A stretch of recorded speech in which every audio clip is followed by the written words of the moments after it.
Wala ng buhay ang isang ginang nang matagpuan sa isang bahay sa Tanay Rizal.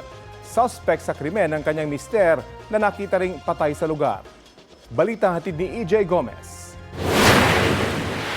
Natagpo ang patay ang isang mag-asawa sa isang bahay sa Tanay Rizal kahapon.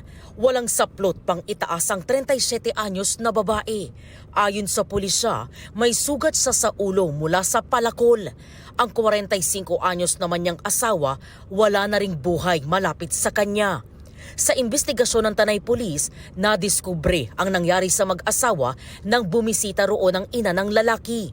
Humingi siya ng saklolo sa kapitbahay at saka nagsumbong sa pulisya. Batay sa pahayag ng isang nakasaksing minor de edad, nangyari ang pagpatay sa babae nitong Sabado. Ang sospek, kanya mismong mister na kalaunay nasawirin. Posibleng motibo sa krimen ay selos ayon sa pulisya. According to him, magpapakain siya ng manok doon malapit sa bahay na pinangyarihan.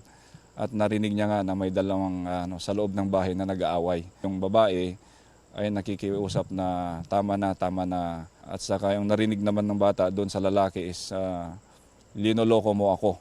Then nakarinig siya ng kalabog, yung malakas. Then tumigil. Ayon sa pulisya, hiwalay na ang dalawa at naroon lang daw ang babae para manghingi ng sustento para sa kanilang 6 na anak. Narecover ng pulisya ang palakol na nasa 24 na pulgada ang haba sa tabi ng babaeng biktima. Sinubukan ng GMA News na kuna ng pahayag ang kaanak ng mga nasawi pero tumanggi sila. Ayon sa pulisya, hindi na nagpasyang ipa-autopsy ng mga kaanak ang mga labi ng mag-asawa. EJ Gomez, nagbabalita para sa GMA News.